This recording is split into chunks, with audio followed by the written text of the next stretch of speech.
Welcome to Anagani commerce students. ఇప్పుడు class లో మనం సిఏ ఫౌండేషన్ వాళ్ళకి ఇష్యూ ఆఫ్ షేర్ స్టార్ట్ చేస్తామండి. కంపెనీ అకౌంట్ నుండి స్క్రీన్ షేర్ చేద్దామండి.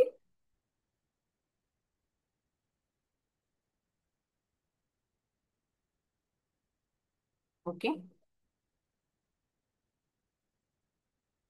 ఓకే మన సబ్జెక్ట్ లోకి వెళ్లే ముందు ఒకసారి చూద్దాము. కంపెనీ అకౌంట్స్,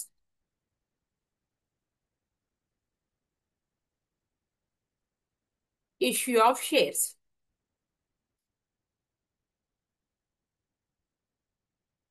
రైట్, మనకి ఏంటి అంటే ఒకసారి బిజినెస్ ఆర్గనైజేషన్స్ చూద్దామండి. టైప్స్ ఆఫ్ బిజినెస్ ఆర్గనైజేషన్స్ చూద్దాము. Types of business organisations. Okay, first ఏంటండి సోల్ ప్రొప్రైటర్షిప్. సోల్ ప్రొప్రైటర్షిప్ ఇంటర్లో మీరు నేర్చుకుని ఉంటే కనుక, ఇది కామర్స్ బ్యాక్గ్రౌండ్ అయితే కనుక తెలుస్తుంది. థియరీలో సోల్ ప్రొప్రైటర్షిప్ ఆఫ్ ఆర్గనైజేషన్ అండి. తర్వాత ఇంకొంచెం మనకి ఎక్స్టెండ్ చేస్తే దీన్ని పార్ట్నర్షిప్ పార్ట్నర్షిప్ అవుతుంది. ఇంకా ఎక్స్టెండ్ చేస్తే కంపెనీ. ఓకేనా? రైట్. సోల్ ప్రొప్రైటర్షిప్ అనగానే మనకి ఎవరు ఉంటారంటే వన్ మ్యాన్ షో అండి ఇది. One one man single hand తో బిజినెస్ రన్ చేస్తాడు, వన్ మ్యాన్. పార్ట్నర్షిప్ వచ్చేటప్పటికి more than one. More than one అండి. ఇక్కడ వచ్చేటప్పటికి మనకి ఇక్కడ మళ్ళీ కంపెనీలో లిమిటెడ్ అన్లిమిటెడ్ రెండు ఉన్నాయండి. ఓకేనా? లిమిటెడ్, అన్లిమిటెడ్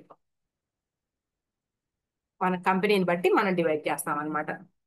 సరే, ఇక్కడ వచ్చేటప్పటికి క్యాపిటల్ తీసుకొస్తాడండి ఈయన. క్యాపిటల్. రైట్. ఇక్కడ వచ్చేటప్పటికి పార్ట్నర్స్ క్యాపిటల్ అంటాం మనం. Partners capital.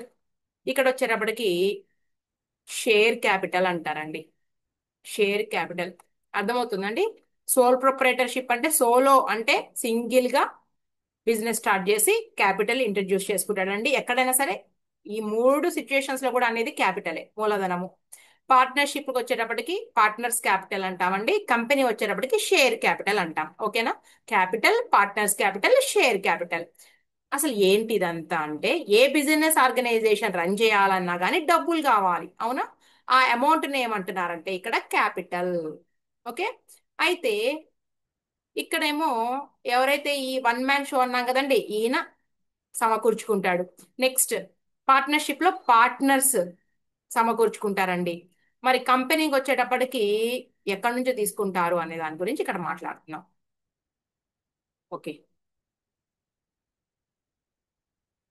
ఇదిగోండి ఇక్కడ కంపెనీకి ఎంత అమౌంట్ కావాలి, ఈ కంపెనీ రిక్వైర్మెంట్ ఏంటి అనే దాని గురించి ఆలోచిస్తే మొత్తం మీద ఒక 10 lakh rupees కావాల్సి ఉంటుంది అనేసి ఎస్టిమేట్ చేశారండి. 10 lakh rupees కావాల్సి ఉంటుంది అనేసి ఎస్టిమేట్ చేశారు. అయితే ఈ 10 lakh rupees ని కూడా ప్రజల నుంచి రాబడటానికి వీటిని కొన్ని షేర్స్ గా, వాటాలుగా డివైడ్ చేశారండి.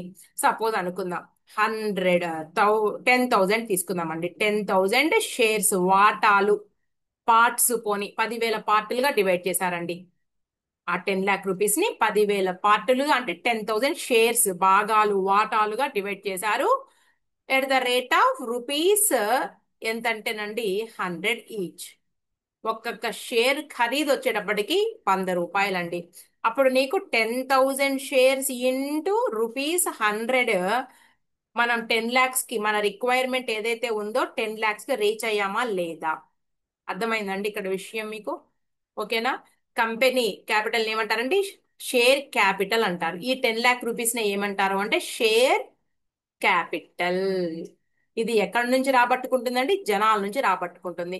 10 lakh rupees కావాలి కాబట్టి ఏం చేసింది? 10,000 వాటాలుగా, 10,000 భాగాలుగా డివైడ్ చేసిందండి. ఓకేనా? Rupees 100 each. మొత్తం మీద 10 lakh rupees జనాల నుంచి వసూలు చేసుకుంది. ఇక కంపెనీ కార్యకలాపాలని కొనసాగిస్తూ ఉంటుంది. ఇదండి మొత్తం మీద మనకి షేర్ క్యాపిటల్. ఓకేనా? దీనికి సంబంధించి మనం ఇక డెప్త్కి వెళ్ళబోతున్నాము. ఓకే, సరే. ఇది అర్థమైందిగా మీకు? ఈ 100 రూపాయలని కూడా మళ్ళీ ఇంకోటి చెబుతా, ఈ 100 రూపీస్ ని కూడా ఒక్కసారే రాబట్టుకోవచ్చండి ప్రజల నుంచి. లేదంటే కనుక లేదంటే కూడా ఏం చేస్తుందంటే కొన్ని ఇన్స్టాల్మెంట్ మీద రాబట్టుకుంటదండి ఈ 100 రూపాయలని కూడా. ఎలా చూద్దాం. ఒక 20 రూపీస్ అండి, ఫస్ట్ 20 రూపీస్ ఏమంటారో కూడా చెప్తా నేను. తర్వాత 30 రూపీస్ అనుకుందాం, ఫర్ ఎగ్జాంపుల్ నేను చెప్పేది. తర్వాత మళ్ళీ 20 రూపీస్ అనుకుందామండి, లేదా 25 రూపీస్, 25 అనుకుందామండి. ఇలా 4 ఇన్స్టాల్మెంట్ మీద రాబట్టుకోవాలని అనుకుంది. 4 ఉండవసరం లేదు, 3 ఉండొచ్చు. ఓకేనా? ఇలా. సరే, ఈ 20 రూపీస్ ని ఏమంటారంటే అండి, అప్లికేషన్ మనీ. అప్లికేషన్ మనీ చెప్తా, మొత్తం చెప్తా మీకు. ఏంటంటే కొంచెం ఫస్ట్ లైట్ గా మీకు టోటల్ గా అసలు ఏముంటదని తెలిస్తే అర్థం అవుతుంది కదా. ఫస్ట్ ఇన్స్టాల్మెంట్ ని అప్లికేషన్ మనీ అంటారండి.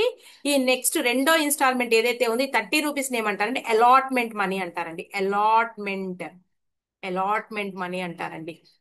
ఈ 25 రూపీస్ అన్నాను కదండి, ఇక్కడ 25 రూపీస్ ఉండొచ్చు, లేదంటే ఇక్కడ 30 ఉండి ఇక్కడ 20 ఉండొచ్చు, ఎలా అయినా కావచ్చు అండి. నేను ఎగ్జాంపుల్ చెబుతున్నాను అంతే. ఫస్ట్ కాల్ అంటారండి. ఫస్ట్ కాల్ అమౌంట్ లేదా ఫస్ట్ కాల్ మనీ అంటారండి.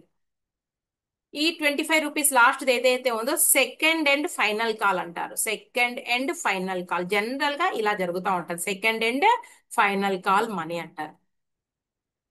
అర్థమవుతుందండి నేను చెప్పేది?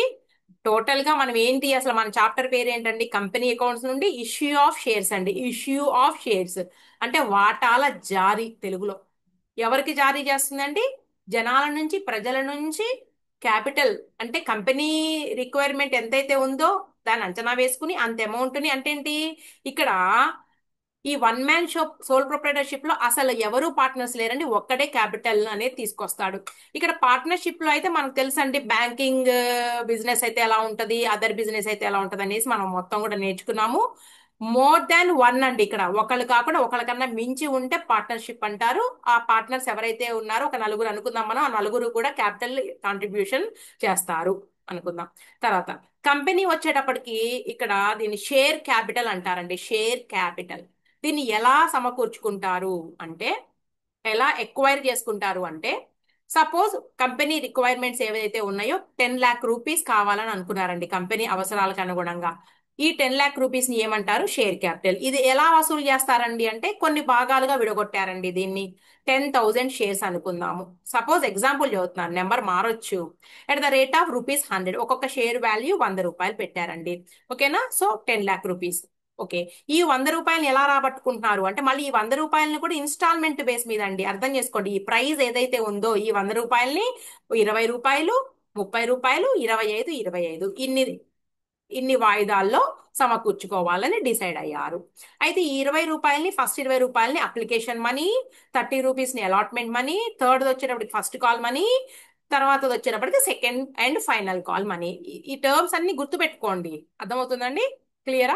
ఇలా రాబట్టుకుంటదండి కంపెనీ. ఓకే, దీనికి టైం పీరియడ్ ఉంటదండి. ఒక్కొక్క దానికి గడువు కూడా ఉంటది. ఇది పిలిచిన తర్వాత దీని నుంచి దీనికి టైం, అలాగే దీని నుంచి ఇక్కడ గ్యాప్ ఉంటుంది. ముందు కంపెనీ ఏం చేస్తుందంటే, ఇదిగోండి పలానా అమౌంట్ మీరు ఇవ్వాల్సి ఉన్నారు పలానా అనేసి అలాట్మెంట్ మనీ ఇవ్వమని చెప్తుంది. తర్వాత ఫస్ట్ కాల్, తర్వాత సెకండ్ అండ్ ఫైనల్ కాల్ అన్నమాట. ఓకే, ఆ గడువు తేదీలోగా వాళ్ళు పే చేయాల్సి ఉంటుంది. పే చేస్తే ఎలా ఉంటుంది, పే చేయకపోతే దాని తర్వాత ఉండేటటువంటి సిచ్యువేషన్స్ ఏంటనేది చూస్తాం మనం. రైట్? ఇది ఈ రకంగా ఇలా సమకూర్చుకుంటుంది. ఇంతవరకు అర్థమైంది అనుకుంటున్నాను. నేను చాలా సింపుల్ గా చెబుతున్నానండి. చాలా చాలా చాలా సింపుల్ గా బేసిక్ లెవెల్లో చెప్తున్నాను. అప్పుడే స్టడీ మెటీరియల్ లో కూడా నేను తీసుకెళ్ళాను. ఇది అండి జరిగేది. ఓకేనా? మీరు అనొచ్చు, మేడం అప్లికేషన్ మనీ ఏంటండి?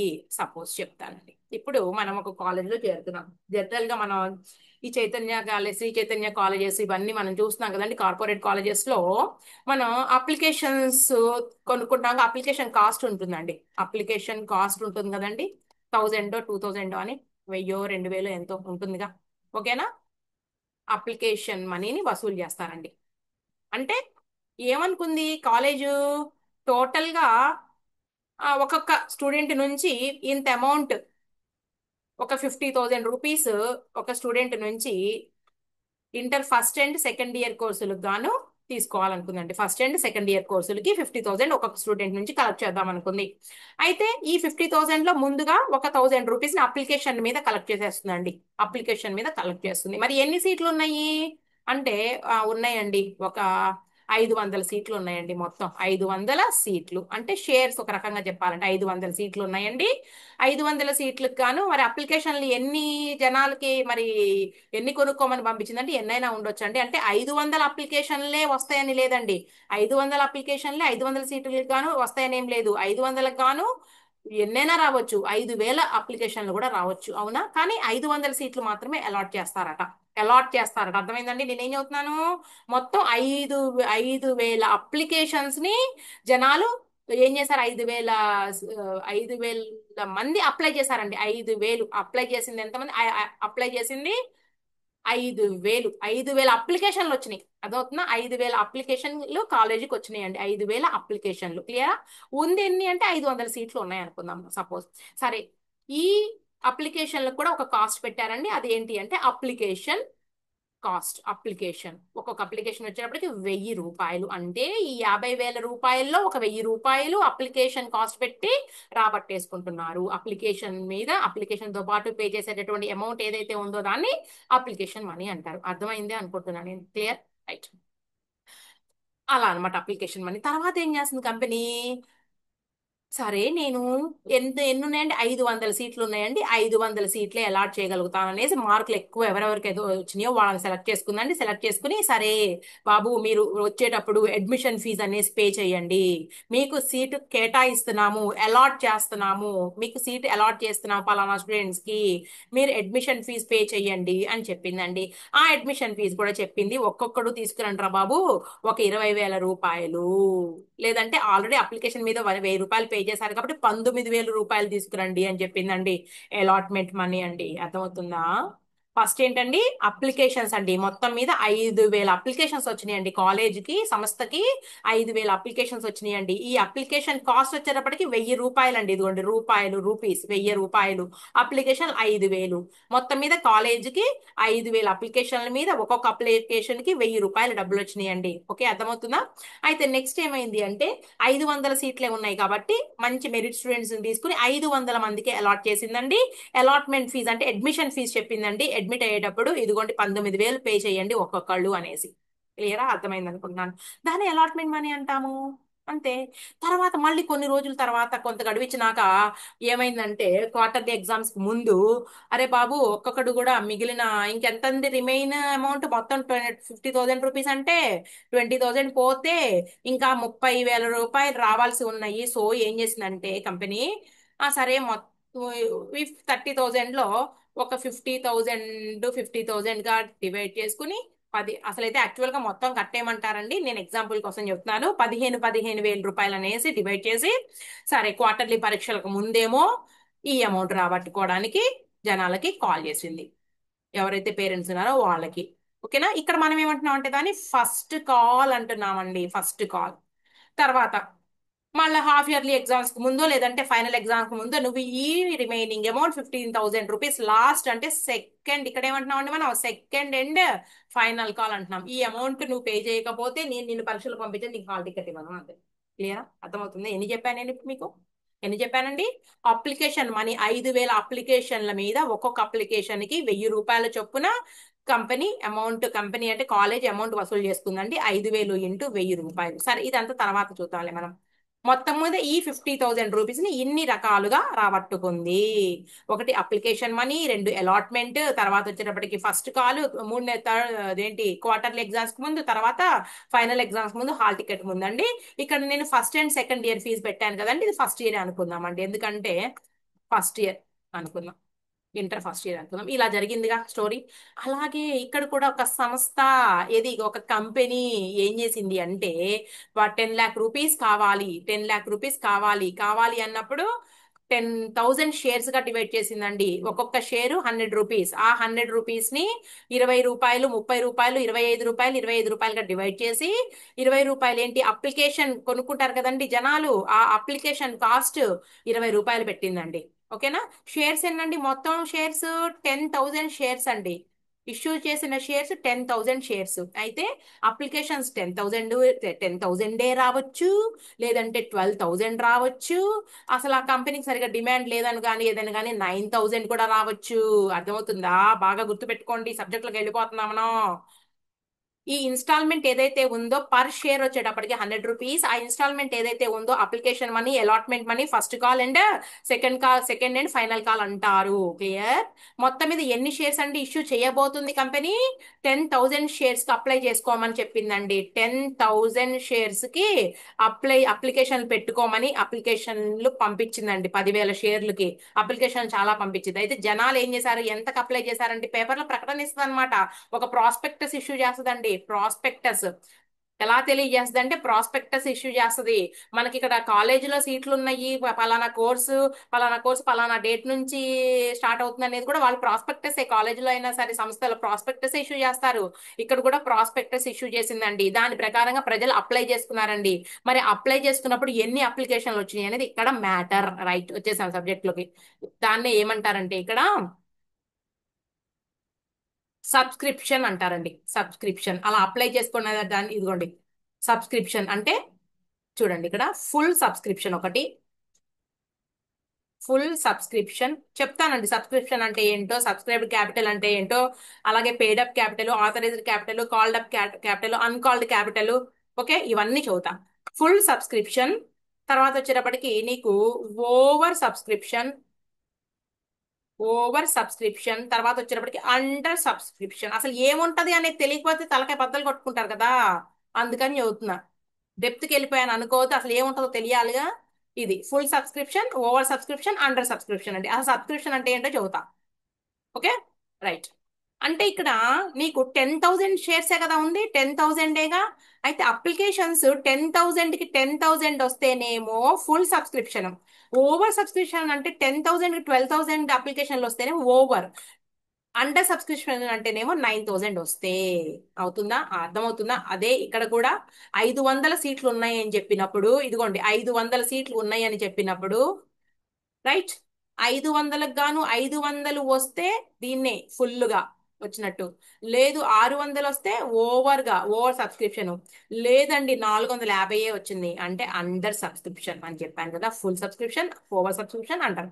ఇక్కడ మనం షేర్స్ విషయాలు ఇలా మాట్లాడతాం. అదవుతుందా? ఫుల్ సబ్స్క్రిప్షన్ అంటే ప్రజలు అప్లై చేశారు 10,000కి 10,000. అసలు ఎక్కడ ఎట్టి పరిస్థితుల్లో కూడా జరగదు. ఎలా చేస్తామండి కరెక్ట్ గా? ఓకే, ఒకవేళ చేస్తే గనక ఇది ఓవర్ అంటే ఏంటి, 10,000 షేర్లే ఉన్నాయి కానీ 12,000 అప్లికేషన్లు వచ్చినాయి. రైట్. అండర్ సబ్స్క్రిప్షన్ అండి 9,000 వచ్చినాయి అండి 10,000కి. ఏం చేస్తాము అనేది మనం మాట్లాడదాం తర్వాత. ఇప్పుడు నేను సబ్స్క్రిప్షన్ అనగానే మీకు ఒక కొత్త టర్మ్ వచ్చింది ఇక్కడ. సబ్స్క్రిప్షన్ అంటే ఏందండి అసలు? మీకు అర్థం కాల, చెబుతా. క్లియర్? Okay, very good. చూద్దాం. కంపెనీ ఇక్కడ దాని రిక్వైర్మెంట్స్ ఏదైతే ఉందో మాక్సిమం, దీని జనరల్ గా నేను రిక్వైర్మెంట్ అని చెప్పానండి. 10,00,000 రూపీస్ కావాలి అనేసి రిక్వైర్మెంట్ అన్నాను ఇక్కడ. జనరల్ గా ఏంటంటే కంపెనీ ఫలానా బిజినెస్ చేద్దామని అనుకున్నప్పుడు దాని లైఫ్ టైంలో మొత్తం మాక్సిమం ఎంత కావాలి అనేసి అంచనా వేస్తుందండి. ఎస్టిమేట్ చేస్తుంది. మాక్సిమం ఎస్టిమేషన్, మాక్సిమం ఎంత క్యాపిటల్ కావాలనేసి మాక్సిమం క్యాపిటల్ ని ఎస్టిమేట్ చేస్తుందండి. మాక్సిమం క్యాపిటల్ ని ఏం చేస్తుందండి? ఎస్టిమేట్ చేస్తుందండి. ఎస్టిమేట్ చేస్తుంది మాక్సిమం క్యాపిటల్ ఎంత కావాలి, మాక్సిమం రిక్వైర్మెంట్ ఏంటి, మాక్సిమం దాని యొక్క రిక్వైర్మెంట్ ఏంటి అనేది ఒక ఎస్టిమేషన్ అనేది చేస్తుంది. క్లియరా? సపోజ్ అనుకుందామండి కంపెనీకి మొత్తం దాని లైఫ్ టైంలో ఒక 50 లక్షల రూపాయలు అవసరం అవుతాయి అని ఎస్టిమేట్ చేసిందండి. దీన్ని మాక్సిమం అంటారండి. మాక్సిమం అంటే ఇక కావాల్సినప్పుడు ఇష్యూ చేసుకుంటా ఉంటది. మొత్తం మీద ఒక 50 లక్షలు ఆ కంపెనీ లైఫ్ టైంలో 50 లక్షల రూపాయలు కావాల్సి వస్తాయి అనేసి ఒక అంచనా వేసుకుందండి. దీన్నే మాక్సిమం అంటారు అనమాట. మాక్సిమం క్యాపిటల్ రిక్వైర్మెంట్ 50 లక్షలు. అయితే ఇక్కడ మరి ఎన్ని షేర్లుగా డివైడ్ చేద్దామని అంటే చూడండి.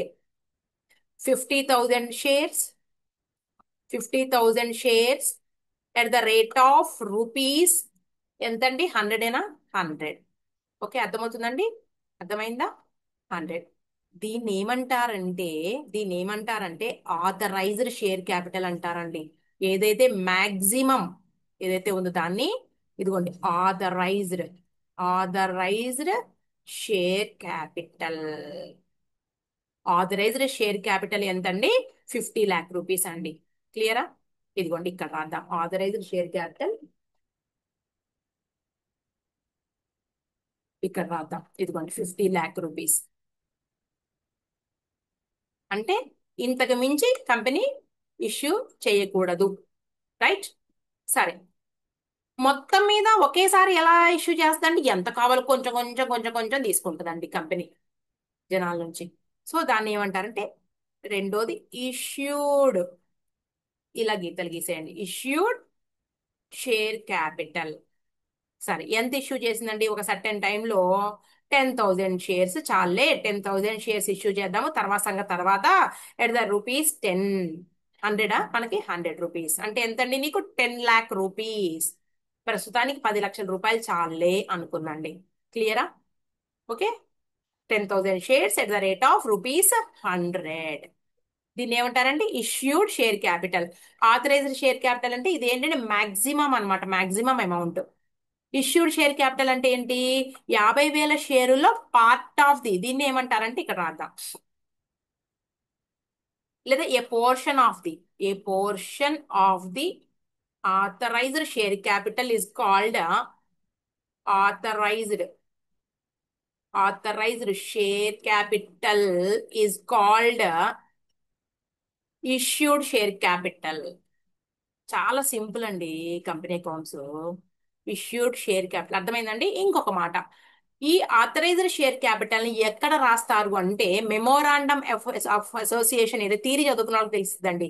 మెమోరాండమ్ ఆఫ్ అసోసియేషన్ లో క్యాపిటల్ క్లాజ్ లో దీన్ని మెన్షన్ చేస్తారండి. Capital clause memorandum of association లో థీరీ బిట్ గా పనికొస్తుందండి. ఎవరైతే కాంపిటేటివ్ ఎగ్జామ్స్ ప్రిపేర్ అవుతాము అని చెప్తున్నారో వాళ్ళకి థీరీ బిట్ పనికొస్తుంది. ఈ ఏదైతే ఆథరైజ్డ్ షేర్ క్యాపిటల్ ఉందో దాన్ని మెమోరాండమ్ ఆఫ్ అసోసియేషన్ లో క్యాపిటల్ క్లాజ్ లో దీనిని రాస్తారనమాట. దీన్ని నోట్ చేసుకుంటారు క్యాపిటల్ క్లాజ్ లో. Okay, right. Issued share capital, a portion of the authorised share capital is called issued capital. Okay, very good. మరి అన్ఇష్యూడ్ క్యాపిటల్ ఎంత అండి? అన్ఇష్యూడ్ క్యాపిటల్ అనేవి రాసుకోము, తెలిసిపోవటల్లా నీకు. 50,000 షేర్స్ లో 10,000 ఇష్యూ చేస్తే ఇంకా మిగిలిన రిమైనింగ్ పోర్షన్ ఏదైతే ఉందో, remaining part of the authorized capital is called unissued capital. క్లియరా? అన్ఇష్యూడ్ క్యాపిటల్. రైట్, అంతే. అయిపోయిందండి. ఇది కూడా ఇవన్నీ యాడ్ చేయమని కాదు నేను చెబుతుంది, గుర్తుపెట్టుకోండి, ఇవన్నీ యాడ్ చేసేది. ఓకే, ఇక్కడ వరకు అయిపోయిందా? తర్వాత ఏమైంది? ఇప్పుడు ఇష్యూడ్ కూడా అయిపోయినాక సబ్స్క్రైబ్డ్. Subscribed share capital. ఇంకోటి సబ్స్క్రైబ్డ్ అండి అంటే ఏమిటంటే, ఇప్పుడు దీని చెప్తా. Applied or demanded by the public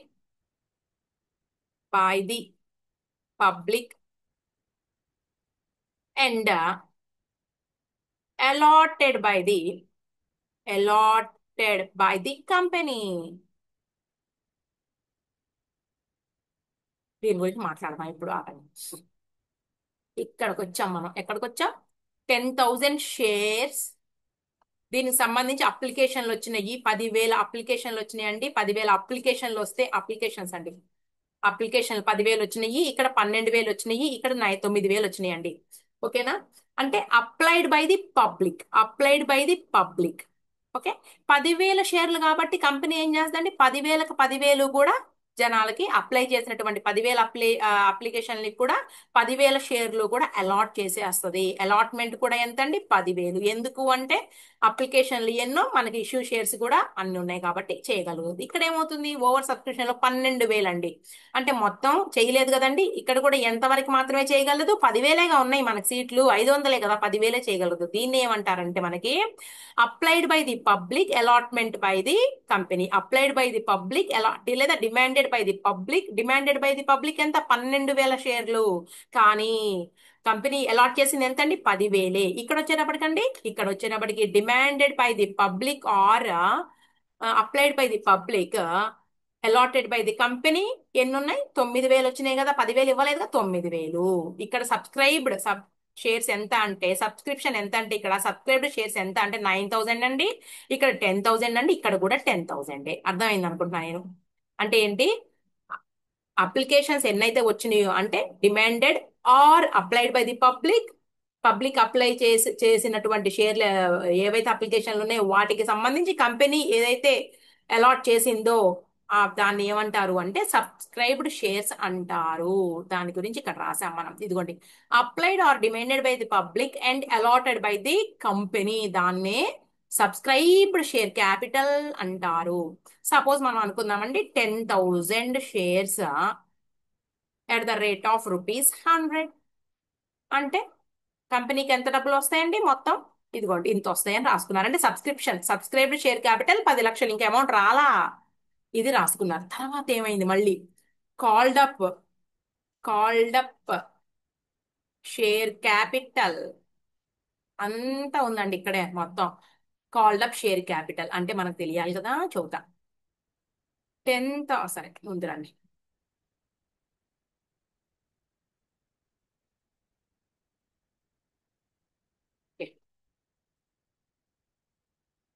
part of the part of the price of the share part of the price of the share called by the company. Part of the price of the share, అది ఇక్కడ ఉందిగా, రాసుకోవాలా నువ్వు? ఎక్కడ రాసా? ఇదిగో, 100 రూపాయల praise, 100 రూపాయలు దాని యొక్క ధర. ఆ 100 రూపాయల్లో కంపెనీ ఏం చేసింది అంటే, ఇది ఇక్కడ దాకే చేసిందండి. ఏంటి, 20 రూపాయలేమో అప్లికేషన్ తో వసూలు చేసుకుంది, 30 రూపీస్ ఏమో ఏంటి అలాట్మెంట్ అంటే ఇదిగో పలానా పలానా వాళ్ళకి అలాట్ చేశానని పిలిచింది. ఒక 25 రూపీస్ ఏంటి అంటే ఓన్లీ ఫస్ట్ కాల్ వరకే పిలిచిందండి. అర్థమవుతుందండి? అంటే ఇష్యూడ్ షేర్స్ ఎన్నండి? 10,000 షేర్స్ ఇష్యూ చేస్తే, 10,000 shares at the rate of rupees 10కి ఇష్యూ చేస్తే ఎంత వరకు మాత్రమే పిలిచిందండి? ఒక 20 రూపాయలు అప్లికేషన్ మనీ ఆల్రెడీ వచ్చింది, ఒక 30 రూపాయలు పలానా వాళ్ళకి నేను అలాట్ చేశాను, రండి రండి రండి అని పిలిచిందండి, ఇది కూడా వచ్చేసింది. తర్వాత ఒక ఫస్ట్ కాల్ మాత్రమే పిలిచిందండి. ఓకేనా? దీన్ని ఏమంటారు అంటే, ఈ 3 రూపాయలు మొత్తం, ఈ మూడింటిని కలిపి 20 ప్లస్ 30 ప్లస్ 25 ఎంతండి మొత్తం కూడా మనకి? 75 రూపాయలు. దీన్ని ఏమంటారు అంటే, ఇదిగోండి, వందలో భాగం చేయి. 100లో 75 రూపీస్ ఏమో కాల్డ్ అప్, రిమైనింగ్ 25 రూపీస్ ఏంటి అంటే అన్కాల్డ్, ఇంకా పిలవలా. క్లియరా? దీన్ని ఏమంటారంటే కాల్డ్ అప్ క్యాపిటల్ అంటారు.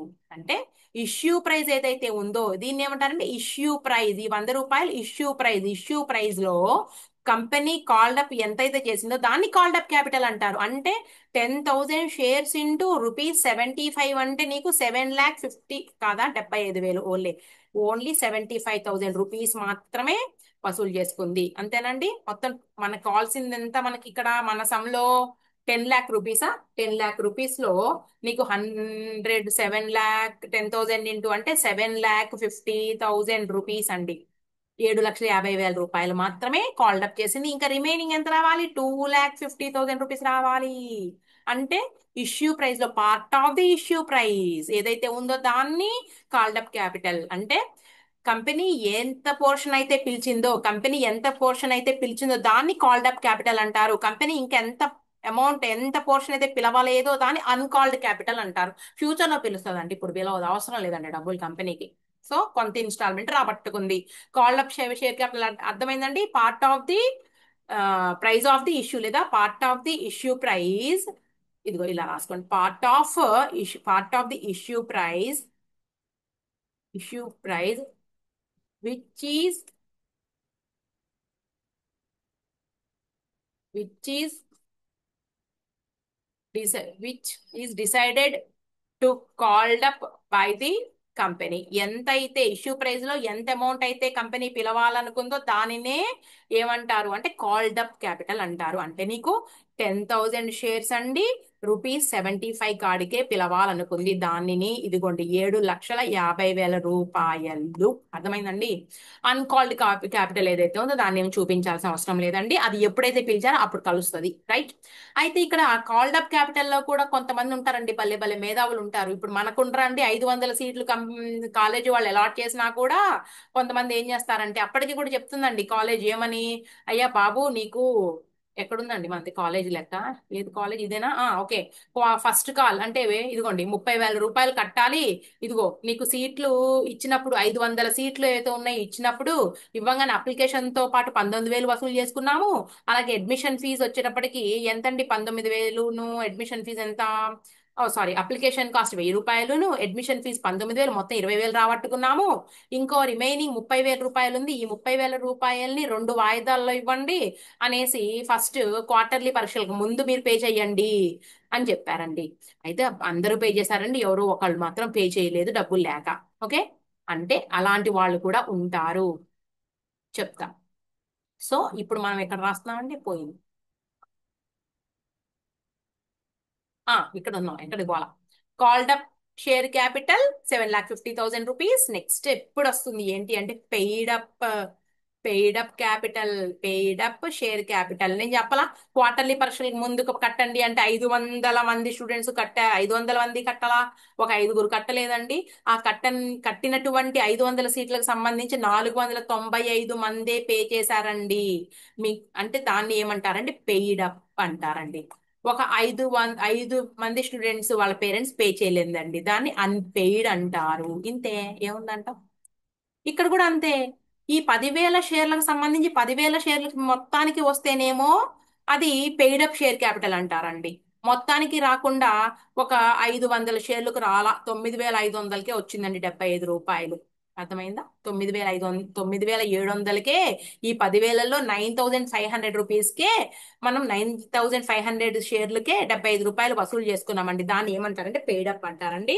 సో నేను ఇప్పుడు క్యాల్కులేట్ చేసిన 9,500 ఇంటూ 75 అంటే 7,12,500 రూపీస్. 7,12,500 రూపీస్ అండి. అయితే రిమైనింగ్ 500 ఉన్నాయి చూడండి, రిమైనింగ్ 500 ఏదైతే ఉన్నాయో అవి అన్పెయిడ్ లేదా కాల్స్ ఇన్ అరియర్స్ అంటారండి. కాల్స్ ఇన్ అరియర్స్ అంటే పిలుపులలో బకాయిలు, ఇంకా రావాల్సి ఉంది, ఇస్తారని నిదానంగా ఉన్నారండి వీళ్ళు. ఎంత? 500 ఇంటూ 75 ఎంతండి? 37,500 రూపీస్ అండి. టోటల్ గా 7,50,000 రూపీస్ అండి.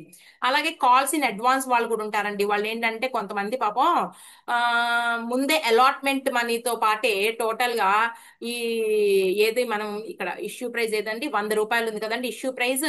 ఈ 100 రూపాయలు ఎక్కడ ఎక్కడ ఎక్కడ ఎక్కడ ఎక్కడ ఎక్కడ ఇదిగోండి, ఇదిగో ఈ 100 రూపాయల ప్రైస్ ఏదైతే ఉందో 20 రూపాయలు, 30 రూపాయలు, 25 ఇలా డివైడ్ చేసినప్పుడు కొంతమంది ఏం చేస్తారంటే ఈ అలాట్మెంట్ తో పాటే ఈ 25 కూడా కొన్ని షేర్ల మీద పే చేసేస్తారండి.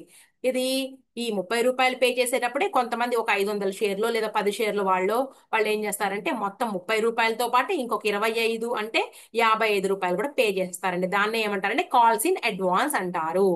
ఇప్పుడు కనుక సీట్లు ఉన్నాయండి మనకి 500 సీట్ల మీద. ఇప్పుడు మొత్తం మీద ఇంకా 2 ఇన్స్టాల్మెంట్లు రావాలండి. 15,000 అన్నాను కదండి. ఈ 15,000లో మనకి ఈ ఫస్ట్ ఏదైతే 15,000 రూపీస్ ఉందో పిలిచామండి, ఇవ్వమని వాళ్ళని కాల్ చేసి చెప్పాము క్వార్టర్లీ పరీక్షలకు ముందు. కొంతమంది ఇవ్వకపోతేనేమో ఫ్యూచర్ లో వస్తాయి అనుకుని దాన్ని ఏమంటారండి? కాల్స్ ఇన్ అరియర్స్ అంటారండి. కాల్స్ ఇన్ అరియర్స్, పిలుపులలో బకాయిలు. ఓకే. ఒకవేళ ముందే పే చేసేస్తే ఈ 15,000 రూపాయల అమౌంట్ ని కూడా కాలేజీ అడ్మిషన్ ఇచ్చేటప్పుడు ఈ 19,000 రూపాయలతో పాటే సీట్ అలాట్ చేసినప్పుడే ఇచ్చేసారనుకోండి, దాన్ని ఏమంటారంటే కాల్స్ ఇన్ అడ్వాన్స్ అంటారు. Calls in advance, right? అర్థమవుతుందండి? అది గుర్తుపెట్టుకోండి. ఇక్కడ మనం ఎక్కడున్నాము సబ్జెక్ట్ లో? ఇక్కడున్నాం. Paid up share capital. Okay, ఎంత? మనం 10,000 షేర్స్ ఇష్యూ చేస్తే 9,500 వరకు మాత్రమే అమౌంట్ ఇచ్చారండి. ఇంకా ఇవ్వనటువంటి 500 షేర్లని ఏమంటారు అంటే ఆ వాటాదారులకు సంబంధించి కాల్స్ ఇన్ అరియర్స్, పిలుపులలో బకాయిలు రావాల్సి ఉన్నాయి, వస్తాయి ఫ్యూచర్ లో రావాల్సి ఉన్నాయి అనేసి ఇదిగో ఈ రెండింటిని యాడ్ చేసి 7,50,000 రూపీస్ రాసుకుంటాం. ఒకవేళ కాల్స్ ఇన్ అడ్వాన్స్ ఉంటే అంటే అడ్వాన్స్ ముందుగానే వచ్చేస్తే దాన్ని లెస్ చేసి చూపిస్తామండి ఇప్పుడు. తర్వాత అది ఎప్పుడైతే వచ్చిందో దాన్ని అక్కడ యాడ్ చేస్తాము. మనకు తెలుసుగా ముందుగా చెల్లించిన, సారీ, మనకి ఫైనల్ అకౌంట్స్ లో కూడా ఆ, ఏమంటామండి? అడ్వాన్స్ ఏదైనా రెంట్ పే చేస్తే కనుక అడ్వాన్స్ పేమెంట్ ఆఫ్ రెంట్, వాటిని ఏం చేస్తాం మనము?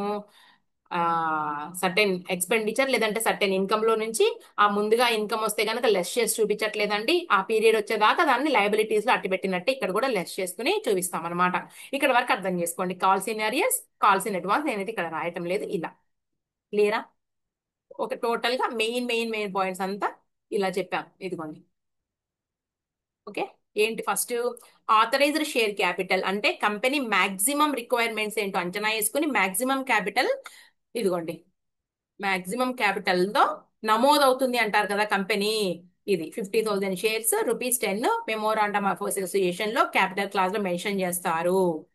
నెక్స్ట్, దాంట్లో 10,000 షేర్స్ వరకు మాత్రం ఇప్పుడు అవసరం ఉంది కాబట్టి 10,000 shares at the rate of rupees 10 100 10 lakh rupees. ఇదిగోండి అప్లికేషన్లు పంపించింది ఇంత అనేసి ఇష్యూ చేసింది అనమాట. దాన్ని ఏమంటారంటే ఆథరైజ్డ్ షేర్ క్యాపిటల్ లో పార్ట్ కదండి ఇది. ఇదిగోండి 50,000లో 10,000 పార్ట్ కాబట్టి ఇలా రాసాం. A portion of the authorised share capital is called issued share capital, remaining part of the authorised share capital is called unissued capital. Next, subscribed share capital అంటే ఏంటి? Applied by the public, applied or demanded by the public and allotted by the company is called subscribed share capital. ఓకేనా? అయిపోయింది.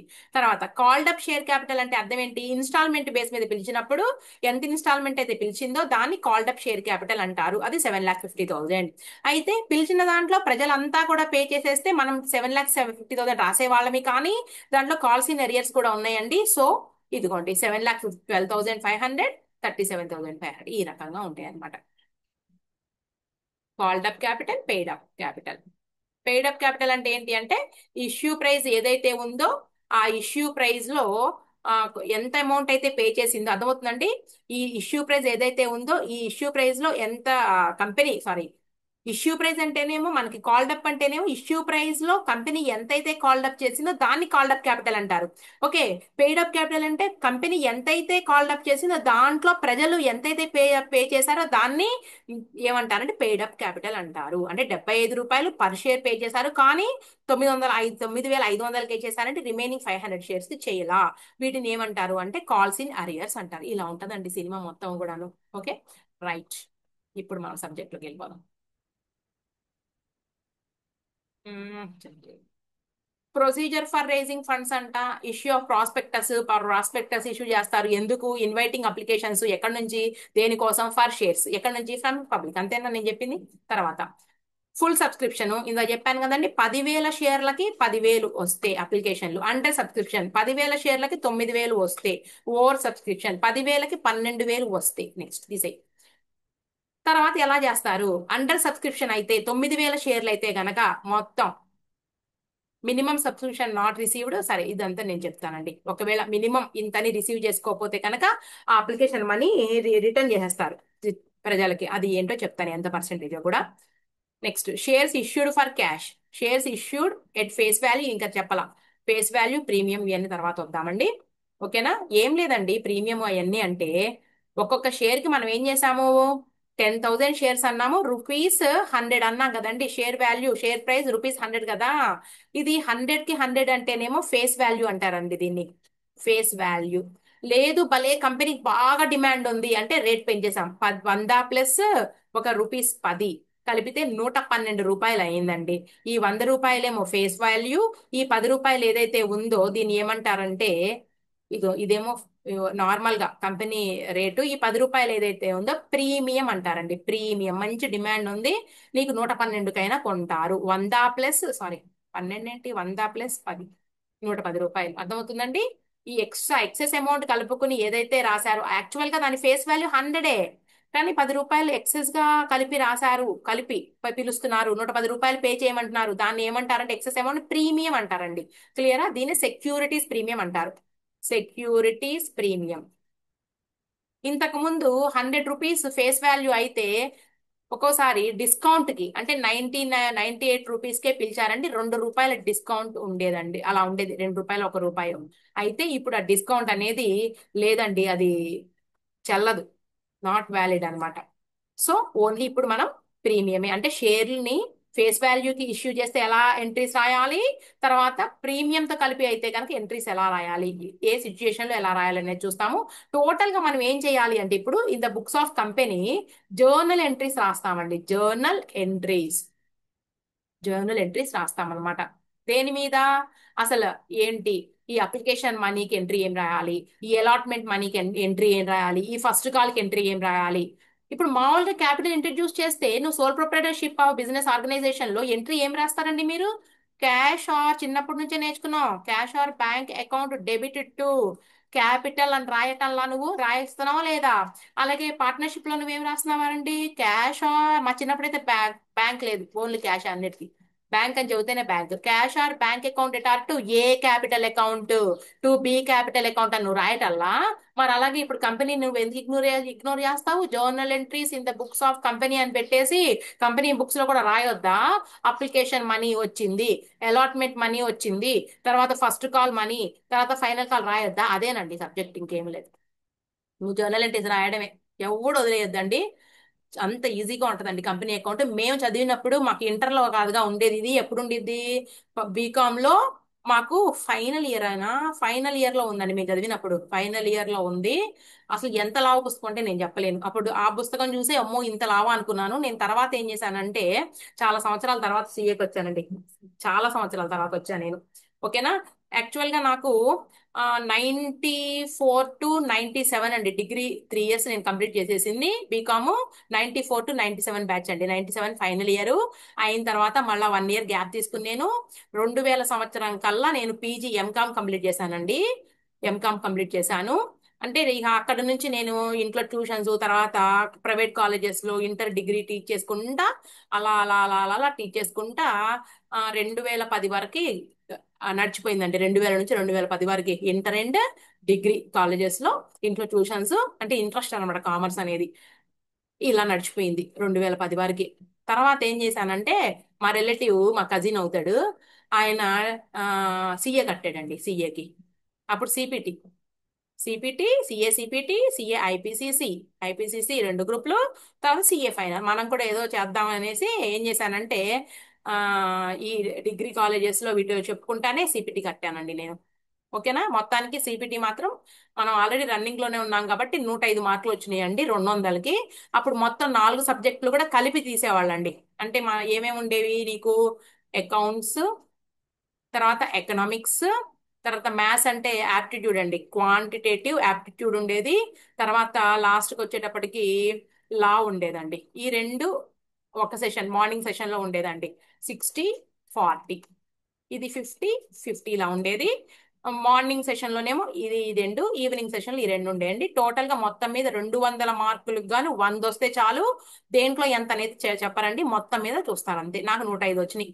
Actual గా మనకి ఏమి రాదండి, ఏది quantitative aptitude రాదు, 2 మార్కులు వచ్చి ఉంటాయేమో అంతే. నాకు వచ్చినవి మాత్రమే ఆన్సర్ చేశాను. లాలో బాగానే వచ్చి ఉంటాయండి, ఒక 10-15. ఎకనామిక్స్ లో కూడా పర్లేదు. టోటల్ గా అకౌంట్స్ మాత్రం 60కి 60 పడిపోయినాయి అంతే. 60. ఇక మొత్తం మీద టోటల్ గా వచ్చేటప్పటికి నేను గన్ షాటే పెట్టాను, ఎందుకంటే మనకి మైనస్ మార్క్స్ ఉంటాయి కాబట్టి 1/4 తీసేస్తారు కాబట్టి కరెక్ట్ గా ఏవచ్చో అవే పెట్టా. 108 ఆటికి ఆన్సర్ చేశానండి. నాకు 105 వచ్చినాయి. అట్లా వచ్చామన్నమాట. తర్వాత మనం ఐపీసీసీ గ్రూప్ వచ్చేటప్పటికి ఎందుకు చెప్తున్నాం మనం, దేనికోసం వచ్చాం. సరే, ఏదో చెప్పబోయి మొదలు పెట్టాము. సరే, మళ్ళా కట్ అయిపోయింది ఇక్కడ. దేని గురించో వచ్చాము. సరే, మళ్ళీ గుర్తొచ్చినప్పుడు చెప్తానండి. ఏదో టాపిక్ తీసుకొస్తే అక్కడ దాకా వెళ్ళాం. సరే, ఏంటంటే ఇక్కడ ఐపీసీసీ కంటిన్యూ, నేను కోచింగ్కి వెళ్ళాను మళ్ళా. బోధ్ గ్రూప్ అండి, ఐపీసీసీ బోధ్ గ్రూప్కి వెళ్ళాను. అప్పటికి మ్యారేజ్ అయిపోయి మా పిల్లలు, మా అబ్బాయి ఏమో ఆ, నేను ఐపీసీసీ ఫీజు కట్టి బోత్ గ్రూప్ మా పేరెంట్స్ కట్టారండి, మా ఫాదర్ కట్టారు. 20,000కి నేను ఫీజు అప్పట్లో పే చేసి, ఎప్పుడు 2011లో పే చేసి నేను గుంటూరులో కోచింగ్ తీసుకున్నా. 20,000 రూపాయలు బోత్ గ్రూప్ అండి. అయితే మా అబ్బాయి ఏమో 9th క్లాస్, మా అమ్మాయి వచ్చేటప్పటికి 7th క్లాస్ అండి. అట్లా చదువుతున్నారు. మా హస్బెండ్ ఏమో టీచర్, గవర్నమెంట్ స్కూల్ టీచరు. కాకపోతే మనకి వెళ్ళడానికి కుదరలేదు. ఆ, పిల్లలకి వాళ్ళ టైమింగ్స్ కుదరకపోవడం వల్ల ఒక 1 month 2 months మానేశానండి నేను. మానేయడం జరిగింది. సో నేను డిస్కంటిన్యూ చేశాను అనమాట. ఎగ్జామ్షన్ వచ్చిందండి, ఫస్ట్ టైమే 65 వచ్చినాయి. ఇంకా మంచి పేపర్ అండి. అకౌంట్స్ నాకు 85 to 90 మొత్తం తెలుసు. టోటల్ గా చెప్పాలంటే 90 మార్కులు ఈజీగా గెయిన్ చేస్తాను. స్టాండర్డ్స్ ఒకటి మనం కంప్లీట్ గా రాయలేకపోయాను, కానీ 90 మార్కులు వస్తే టైం సరిపోవాలి. అన్ని తెలిసినవి, టైం చాలలేదండి. ఎగ్జామ్షన్ అయితే వచ్చిన 65 మార్కులకే. ఇంకా మిగిలిన లాలో వాటిల్లో కూడా దగ్గర దగ్గరకు వచ్చి పోయినాయి అనమాట. ఫస్ట్ అటెంప్ట్ లో అలా జరిగింది. ఏదో ఇంట్లో పని చేసుకుంటా మానేశానండి, అప్పుడు కాలేజీకి వెళ్ళడం అన్ని మానేసి అలా చదివితే అట్లా వచ్చినాయి. ఇంకా తర్వాత అటెంప్ట్స్ ఇచ్చాను, కానీ తర్వాత అటెంప్ట్ లో నాకు ఏమైందంటే, ఇక్కడ నేను వేరే కాలేజ్ లో మళ్ళీ చేరానండి లెక్చరర్ గా. సిఎస్ఈపిటి చెప్పడానికి తీసుకున్నారు నన్ను. 200 మార్కులకు రావడానికి నాకు ఆల్రెడీ ఎగ్జామ్షన్ వచ్చింది కదండి, 65, 65 వచ్చినాయి. మొత్తం టోటల్ గా నాకు 191 వచ్చిందండి. సెకండ్ అటెంప్ట్ లో 191 అంటే 25 కూడా కలుపుకుని 191 వచ్చినాయో, లేకపోతే 194 వచ్చినాయండి. 6 మార్కులు ఫస్ట్ గ్రూపే రాశాను, 6 మార్కులు రాలేదు. రాకపోవడం వల్ల మనం ఫెయిలేగా. అలా అలా ఇంకో 2 3 అటెంప్ట్స్ ఇచ్చానండి. కాకపోతే ఏంటంటే టైం కుదిరేది కాదు ఇంట్లో. చాలా ఇబ్బంది పడ్డా నేను. ఇప్పుడు ఏ ఇయర్ నుంచి, నేను 2011లో రాశాను. అలా 2 3 ఇయర్స్ పాటు మళ్ళా కాలేజీలో జాయిన్ అయ్యి లెక్చరర్ గా పనిచేస్తూనే 2 3 ఇయర్స్ నేను మొత్తమే 3 or 4 అటెంప్ట్స్ ఇచ్చానులే, కానీ దగ్గరకు వచ్చి పోవడం అలా జరిగింది. అంటే వదిలే బుద్ధి కాదు. మీకు ఎవరైతే రాస్తున్నారో వాళ్ళకి సిఏ ఫౌండేషన్ కదండి, మీరు ఇప్పుడే ఇంకా ఫ్యూచర్ లోకి వెళ్ళినా తెలిస్తే వదలబుద్ధి కాదు మనకి. ఇక అది కష్టం మీద నాకు టైం కుదరక మానేశానండి.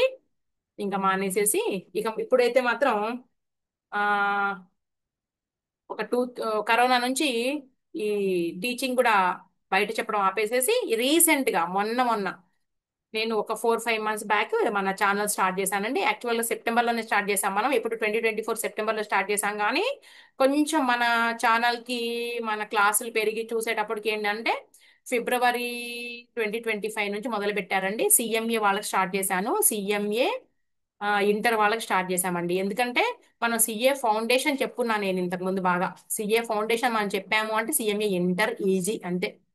సిఎంఏ కూడా ట్యూషన్స్ చెప్పాము. సిఏ ఫౌండేషన్ మాత్రం కాలేజ్కి వెళ్ళి చెప్పడం జరిగింది.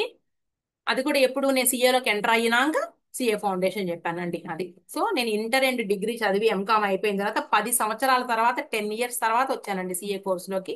కానీ నేను ఇన్కంప్లీట్ గానే, అంటే డిస్కంటిన్యూతో మిగిలిపోయాను అనమాట. ఓకే. ఇంకా నాకు టైం సహకరించాల. పిల్లలు సెటిల్ అవ్వడాలు, వాళ్ళ జాబ్స్ వచ్చినాయండి. పాప గవర్నమెంట్ జాబు, మా అబ్బాయి సాఫ్ట్వేర్, బాగానే సెటిల్ అయ్యారు. కాకపోతే నా కెరీర్ ఆగిపోయింది. ఇప్పుడు మళ్ళీ నేను ఒక 6 7 months నుంచి స్టార్ట్ చేశానండి మళ్ళీ ఆన్లైన్ కోచింగ్స్. అది మ్యాటర్. రైట్. సరే, ఎక్కడి నుంచి అక్కడికి వెళ్ళిపోయాము. ఓకే, ఎక్కడున్నాం మనం?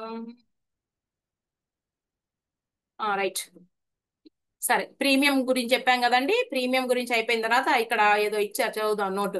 As per section 53 of the companies act 2013, a company cannot issue shares at discount. ఇంతకు ముందు మేము చదివినప్పుడు డిస్కౌంట్ కూడా ఇష్యూ చేశారండి. ఎంట్రీస్ రాసాము. Except for in case of sweat equity shares and therefore any issue on discount by the company will be void with company being punishable with fine. Okay. Sweat equity shares అంటే ఏంటంటే employees కి ఇస్తారండి. కంపెనీలో employees కి ఇచ్చే వాటిని sweat equity shares అంటారు. Means such equity shares as are issued by a company to its directors or employees at a discount or for consideration other than cash for providing their know how అండి. Okay. Or making available rights in the nature of intellectual property rights or value additions by whatever name called technical know how అంటారు. Technical know how. Okay. అంటే discount issue అనేది ఏం లేదు. మనం discount premium మాత్రమే issue చేస్తారు. Face value plus దానికి కొంత సర్టెన్ ఎంత అమౌంట్ వాళ్ళు డిసైడ్ చేస్తే అంత, అది ఎంత అనేది కూడా మనకి మొత్తం ఇక్కడ రూల్స్ లో నేర్చుకుంటామండి.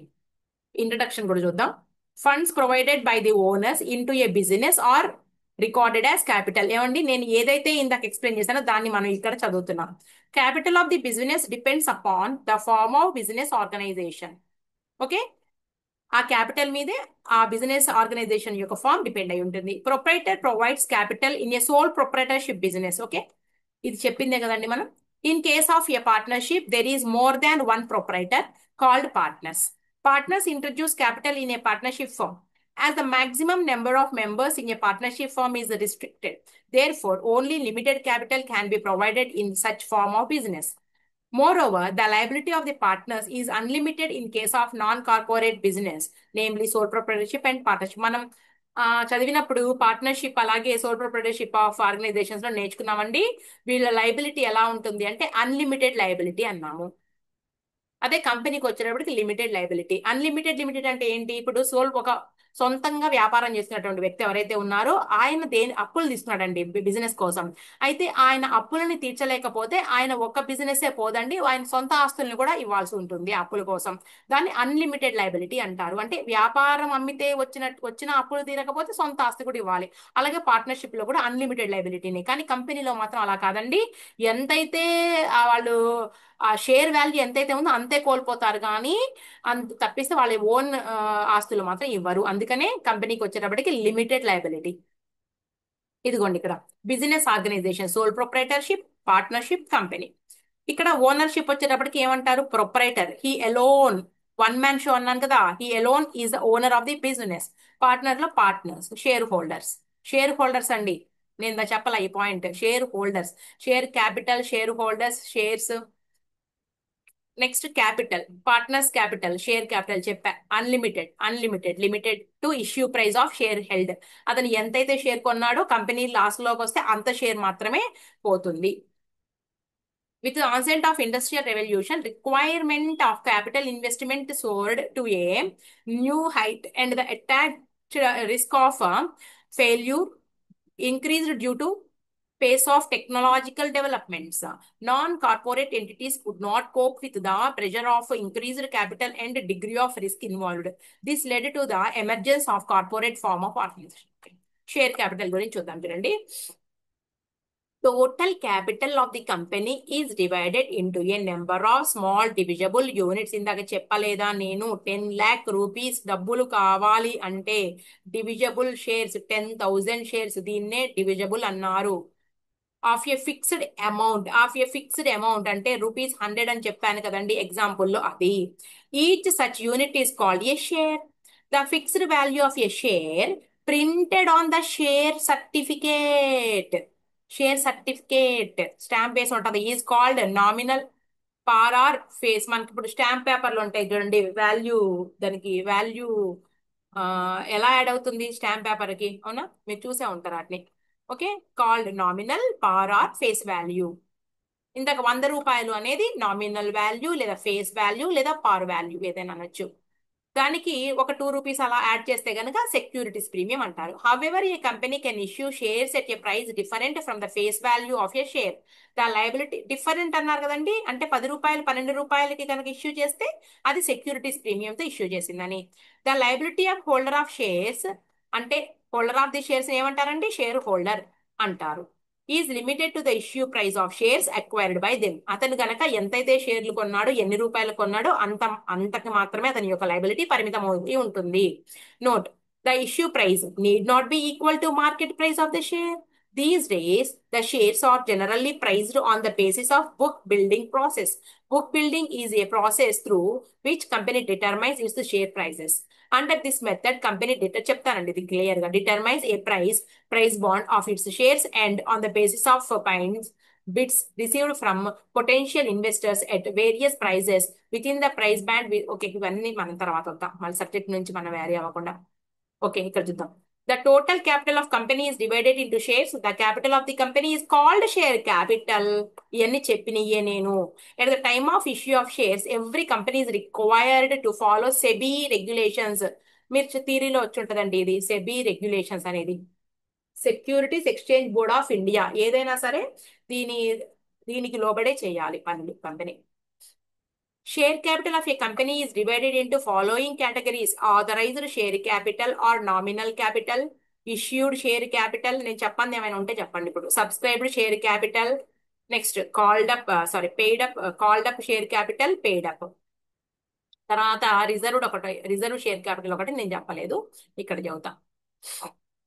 చూద్దామా? A company estimates its maximum capital requirements. This amount of capital is, ఇందాక మనం ఎగ్జాంపుల్లో ఏంటంటే మనం చెప్పుకుంది 50,000 ఇంటూ ₹100, 50 lakh రూపీస్ కావాలి మ్యాక్సిమం ఇది. This amount of capital is mention in capital clause of the memorandum of association MOE అన్నాను, registered with the registrar of companies. మనం లా గనక చదువుకుంటే మీరు సిఏ ఫౌండేషన్ లో లా ఉంటది కదండి, ఇవన్నీ వస్తాయి, రిజిస్టార్ ఆఫ్ కంపెనీస్ ఇవన్నీ. ROC.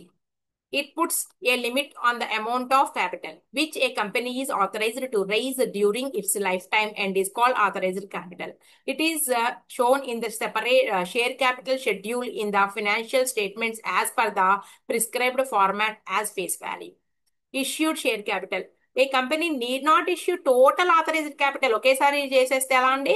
What ever portion of the share capital is issued by the company, అంటే 50,000లో ఒక పోర్షన్ 10,000 ఇష్యూ చేశాం కదా, it is called issued capital. Issued capital means and includes the nominal value of shares issued by the company for cash and consideration other than cash. డబ్బులు కాకుండా ఇంకా వేరే రూపంలో. ఎవరికి అది వేరే రూపం? Promoters of a company or others and others. తర్వాత ఇవన్నీ డెప్త్కి వెళ్ళే కొద్ది చెప్తానండి. ఇంకా it is also presented in the balance sheet at nominal. అన్ని కూడా బ్యాలెన్స్ లో రాస్తారు, నేను ఇందాక చెప్పలా అలా. The remaining portion the authorised capital which is not issued either in cash or consideration may be termed as unissued capital. It is not shown in the balance sheet. మనం కూడా చూపించలేదు కదండి ఇక్కడ. ఏదండి మనది ఎక్కడో రాసాంగా, మనం ఏం చూపించామా? ఏది?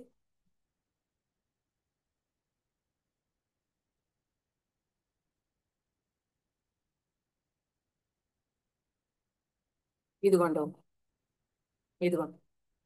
ఓకే.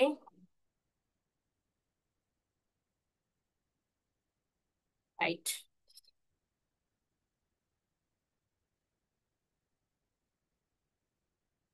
ఎక్కడ ఉన్నామండి? Right. Subscribed. It is that part of the issued share capital which is subscribed by the public, that is applied by the public and allotted by the company. It is also includes the face value of shares issued by the company for consideration other than cash. Called up share capital. Companies general ఏమంటే speed గా ఎందుకు చదువుకుంటూ వెళ్ళిపోతున్నారంటే, నేను ఇందాక ఒక half an hour నేను explain చేశాను కాబట్టి ఒకసారి ఇది కనుక స్కిప్ చేసుకుంటా వస్తే కనుక ఇంట్రడక్షన్ క్లాస్ అంటే స్టార్టింగ్ లోకి వెళ్ళిపోండి. Companies generally receive the issue price of shares in installments. The portion of the issue price of shares which is a company has demanded or called from shareholders is known as called up capital. And the balance which the company has decided to demand in future may be referred to uncalled capital. Capital అంటే 100లో 75 rupees నే called up చేస్తే దాన్ని called up అంటారు. ఏదైతే remaining ఉందో దాన్ని పేడ్ up అంటారు, uncalled అంటారు. తర్వాత పెయిడ్ అప్ షేర్ క్యాపిటల్ అంటే పెయిడ్ అప్ లో అంటే ఏంటి? కాల్డ్ అప్ క్యాపిటల్ లో కొంతమంది అంటే మొత్తం మీద 10,000 షేర్లు అయితే 10,000 షేర్లో 9,500 మంది కనుక పే చేస్తే కనుక దాన్ని పెయిడ్ అప్ షేర్ క్యాపిటల్ అంటారు. It is the portion of called up capital which is paid by the share holders whenever a particular amount is called by the company and the shareholders fail to pay the amount fully or partially, it is known as unpaid cap calls. అంటే ముందు వాళ్ళు allotment వరకు pay చేశారండి, first call వచ్చే వరకు pay చేయలేదు. Or installments in arrears. ఇదిగోండి calls in arrears అన్నాను కదా అది. Thus, installments in arrears mean the amount not paid although it has been demanded by the company. Company చెప్పినా కానీ ఇవ్వమని ఏదైతే పే చేయలేదో అది. As payment towards the issue price of shares.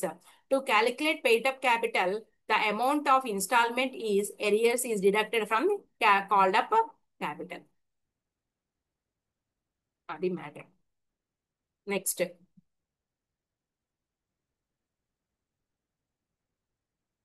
తర్వాత calls in advance is that portion of capital which is at to be called by the company but has already been paid by the shareholder. In the financial statement, called up capital and paid up capital are shown together. Reserve shares, reserve share capital. Okay అండి, ఇందాక ఏంటంటే మనం ఇక్కడ plus shares చూపించాం కదండి. ఒక నిమిషం, ఎక్కడున్నాం మనం? ఇదిగోండి, దీన్ని ఇక్కడ చెప్పింది ఏంటంటే వీళ్ళు ఏది ఇది టోటల్ గా మొత్తం కూడా 7,50,000 రూపీస్. ఓకే, ఇది ఇది ఈ పార్ట్ ఏదైతే ఉందో దాంట్లో ఇందాక ఏం చెప్పారంటే మొత్తం 7,50,000 రూపీస్ రావాల్సి ఉంది. దానిలో ఎంత పోర్షన్ రావట్లేదు? 7,500 రూపీస్ రాకపోతే ఇంకెంత అమౌంట్ అండి రిసీవ్ చేసుకునేది? ఇది అండి చెప్పింది. అంటే టోటల్ అమౌంట్ లో నుంచి ఈ అన్కాల్డ్ సారీ ఏది కాల్స్ ఇన్ ఏరియర్స్ ఏదైతే ఉందో లెస్ చేస్తే ఇది వస్తుంది. మనం ఇక్కడ ఏం చేసాము అంటే పేడ్ అప్ షేర్ క్యాపిటల్ ఎంత పే చేశారండి, 900 500 షేర్ల మీద 7,50,12,500.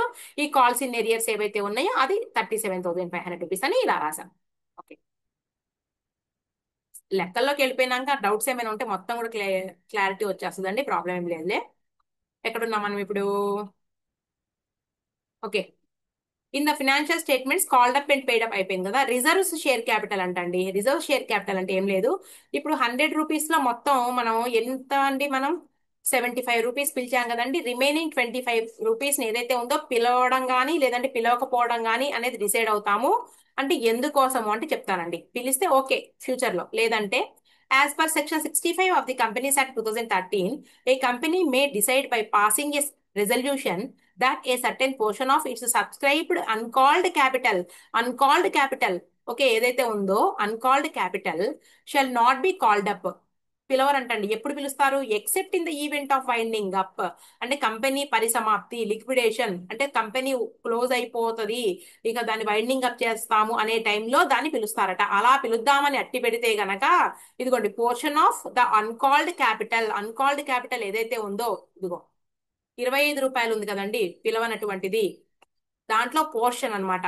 Which a company has decided to call only, ఎప్పుడు మాత్రమే పిలవాలనుకుంటారు, in case of liquidation of the company is called reserve capital. ఈ 25 రూపాయల్లో పార్ట్ ఎప్పుడైతే పిలవాలని అనుకుంటారో దాన్ని అట్టిపెట్ట అనుకోవచ్చు, అనుకోకపోవచ్చు అండి. ఒకవేళ అనుకుని గనక ఒక రెజల్యూషన్ పాస్ చేయడం ద్వారా దాన్ని అలా అట్టిపెట్టాలని అనుకుని అదని ఎప్పటి కోసము అంటే కంపెనీ ఏదన్నా లాస్ వచ్చి మూసేయాల్సి వచ్చినప్పుడు అప్పుడు దాన్ని ప్రజలకు ఇష్యూ చేసి, ఎందుకంటే లిక్విడేషన్ ఖర్చులు ఉంటాయండి, అందుకోసం దాన్ని రాబట్టుకుంటారనమాట. అప్పటిదాకా దాచిపెడితే దాన్ని రిజర్వ్ షేర్ క్యాపిటల్ అంటారండి. ఇక్కడ రిజర్వ్ షేర్ క్యాపిటల్ కి క్యాపిటల్ రిజర్వ్ కి తేడా ఉందని చెప్తున్నారు.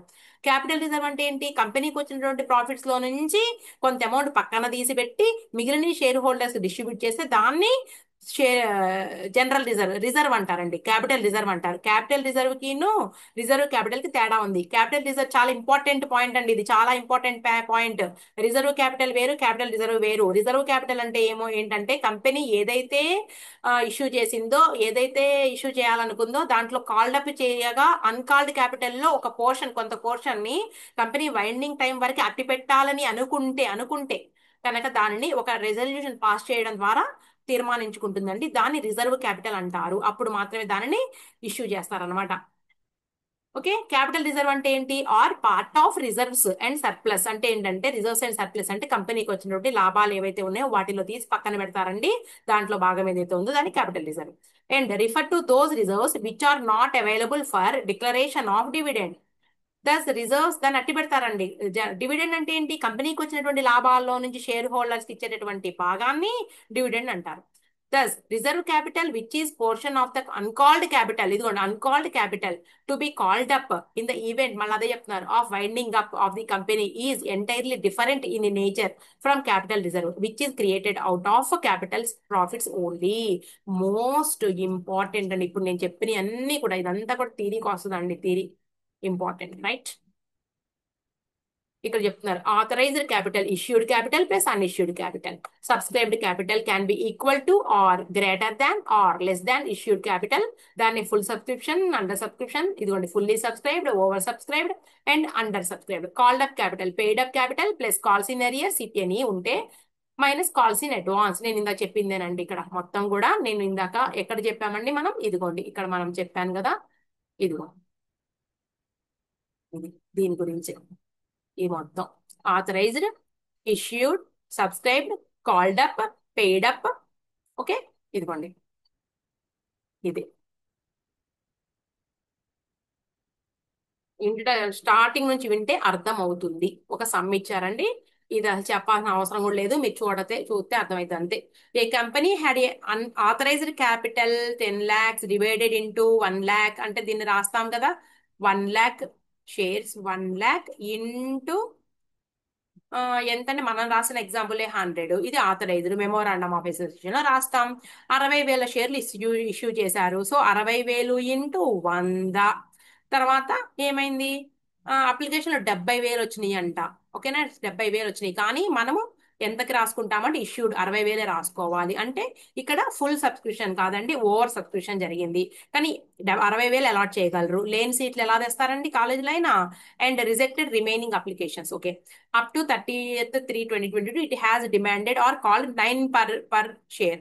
₹9 పిలిచారంటండి. సో అప్పుడు ఏం చేస్తారంటే ఇక్కడ ₹10 మనకి 100 కాదు, ₹10. 1,00,000 × 10. 1,00,000 × 10 ఇక్కడ ఏం లేదు, సింపుల్ రాసేస్తా చూడండి. 10 lakhs. ఇదేంటండి, ఆథరైజ్డ్. ఆథరైజ్డ్. ఇది వచ్చేటప్పటికి ఇష్యూడ్ 60,000 × 10, 66 లక్షలు, అవునా. తర్వాత వచ్చేటప్పటికి సబ్స్క్రైబ్డ్ వచ్చేటప్పటికి ఎంతండి, నీకు సబ్స్క్రైబ్డ్ కూడా ఇదే 60,000 × 10, దాదాపుగా రెండు ఒకటే, 6 లక్షలు, అవునా. తర్వాత వచ్చేటప్పటికి ఏంటి, నీకు పెయిడ్ అప్, కంపెనీ ఎంత పెయిడ్ అప్ చేసిందండి, 60,000 × ₹9 పే పిలిచింది. 9 పే సారీ కాల్డ్ అప్ కదండి. ఫస్ట్ ఎంత కాల్ చేసింది అంటే, కాల్డ్ అప్ 9 6 54, 5,40,000 అండి. మరి పెయిడ్ అప్ వచ్చేటప్పటికి నీకు 60,000 షేర్ల మీద ₹5,000, 5,000 షేర్లు ఎవడో పే చేయలేదంటండి. ఇది కూడా 1 share holder holding 5,000 shares who has paid only ₹7 per share అంట. అప్పుడు ఏం చేస్తామంటే దాని ప్రకారంగా మనం 55,000 కాదు, 55,000 రూపాయలకి ₹9 రాస్తామండి. ఒక ₹5,000కి ₹7 రాసి ఎంతో ఇక్కడ చూపిస్తాం అంతే. ఇదిగోండి బ్యాలెన్స్ షీట్.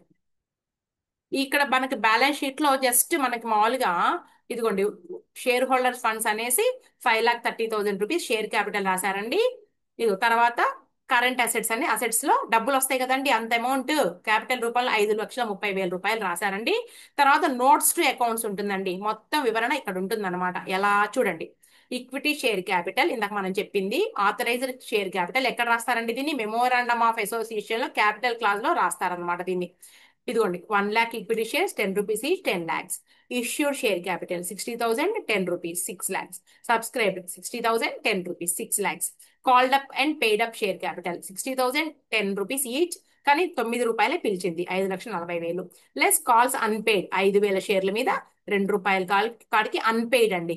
సో 10,000. ఒకడెవరో 5,000 షేర్ల మీద ₹2 కాడికి పే చేయలేదు అంటే ₹7 వరకు పే చేశాడు అనమాట. అంటే ఒక ఇన్స్టాల్మెంట్ పే చేయలేదు. సో 5,30,000, 10,000 తీసి ఇక ఇదల్లా కూడా 5,30,000 అండి. రెండో పాయింట్ ఏంటి అంటే అసెట్ గురించి, ఇది క్యాష్ రూపంలో వచ్చింది. ఇది రైట్. ఇది నోట్స్ టు అకౌంట్స్ అనమాట, వివరణ.